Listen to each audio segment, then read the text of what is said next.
ದೊಡ್ಡ ಸರ್ ಒಟ್ಟು ಎಷ್ಟು ಹಾವು ಹಿಡ್ದಿದ್ದೀರ ನೀವು?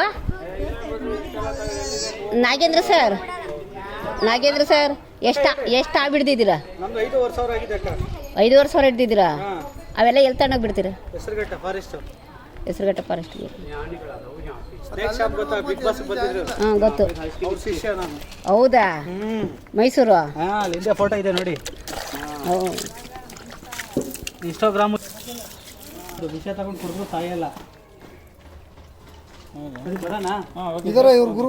ಇವಾಗ ಏನಂದ್ರೆ ಬೇಸಿಗೆ ಎಲ್ಲ ಬಿಸಿಲಿಗೆ ಬಿಲದಲ್ಲಿ ಉತ್ತದಲ್ಲಿ ಯಾವುದು ಇರಲ್ಲ. ಬಿಸಿಲು ಹೀಟ್ಗೆಲ್ಲ ಆಚೆ ಬಂದ್ಬಿಡ್ತದೆ. ಅದೇನಕ್ಕೆ ಬಂದಿರೋದು? ಇಲಿ ಕಪ್ಪೆ ಹುಡಿಕೊಂಡು ಅಷ್ಟು ಗಿಡ ಹಾಕಿದ್ರೆ ಬರಲ್ಲ, ಮರ ಹಾಕಿದ್ರೆ ಬರಲ್ಲ, ಅದೆಲ್ಲ ಸುಳ್ಳು ಮೂಢನಂಬಿಕೆ ಅಷ್ಟೇ. ಸುಮ್ಮನೆ ಹೇಳ್ತಾರೆ ಅಷ್ಟೇ. ಯಾವ ಗಿಡಕ್ಕೂ ಬಂದೇ ಬರ್ತದೆ. ಇಲಿ ಕಪ್ಪೆ ಇರಬಾರ್ದು ಅಷ್ಟೇ. ಅದಕ್ಕೆ ಊಟ ಸಿಕ್ಕಿದ್ರೆ ಬರ್ತದೆ. ಇನ್ನೊಂದು ಅದಿರೋ ಜಾಗ ಎಲ್ಲ ಸೈಡ್ ತಗೊಂಡು ನಾವು ಮನೆ ಕಟ್ಕೊಂಡ್ಬಿಟ್ಟಿದ್ವಿ. ಏನು ಮಾಡೋಕ್ಕಾಗಲ್ಲ. ಒಂದೇ ಕಲ್ಲುಗಳು ಏನು ಗೊತ್ತಾ, ಗ್ಯಾಪ್ ಕೊಡಬಾರ್ದು. ಒಂದ್ರ ಮೇಲೆ ಒಂದು ಕರೆಕ್ಟಾಗಿ ಇಟ್ಬಿಡಿ. ಗ್ಯಾಪ್ ಕೊಡ್ತಾರೆ, ಗ್ಯಾಪಲ್ಲಿ ಸೇರ್ಕೊಂಡ್ಬಿಡ್ತದೆ. ಅದೇ ಆಗಿರೋದು. ನೋಡಿ ಎಷ್ಟು ಇಟ್ಟಿದೀವಿ. ಲಾಸ್ಟ್ ಕಲ್ ಕೆಳಗಡೆ ಇದೆ. ನನಗೆ ಕನ್ಫ್ಯೂಸ್ ಆಗ್ಬಿಡ್ತು, ಎಲ್ಲ ಹೋಗ್ಬಿಟ್ಟಿದೆ ಅಂತ. ಇಲ್ಲೇ ಓಡಾಡ್ಕೊಂಡಿರೋದು ಅಷ್ಟು ಎತ್ತಬೇಕಾಯ್ತು. ಲಾಸ್ಟ್ ಕಲ್ ಕೆಳಗಡೆ ನಮಗೆ ಕಾಣಿಸಿದ್ರೆ ಗೊತ್ತಾಗ್ಬಿಡುತ್ತೆ ಯಾವ ರೂಟಲ್ಲಿ ಏನು ಹಿಂಗೆ ಆಗ್ತಾ ಅಂತ.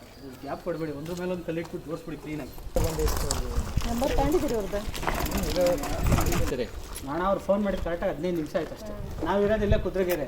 10-15 ನಿಮಿಷಕ್ಕೆ ಬರ್ತೀನಿ ಅಂತ. ಅಂದರೆ ಬೇರೆ ಕಡೆ ಎಲ್ಲ ನಿಮ್ಮ ಆವಿಡಿಯರ್ ಕಾಂಟ್ಯಾಕ್ಟ್ ಇರ್ತಾರಾ? ಬೇರೆ ಬೇರೆ ಬೇಕು ಕರ್ನಾಟಕದಲ್ಲಿ ಎಲ್ಲಿದ್ರು ಇರ್ತಾರೆ. ನಿಮ್ಗೆ ಎಲ್ಲಿ ಬೇಕು ಹೇಳಿ, ನೀವು ಮಾಡಿ ಸಾಕು ಕಳಿಸ್ತೀರಾ? 30 ಜಿಲ್ಲೆಯಲ್ಲೂ ನಮ್ದು ಟೀಮ್ ಇದೆ. ಇಲ್ಲಿಂದ ಎಲ್ಲಿಗೆ ಎಲ್ಲ ಕಡೆನೂ ಇದೆ. ಎಲ್ಲೇ ಕೇಳಿದ್ರು ಸರಿ ಬರ್ತೀನಿ. ಆಯ್ತು ಹಾಂ ಹಿಡ್ಕೊಂಡು ಹೋದ್ರು ಅವರು.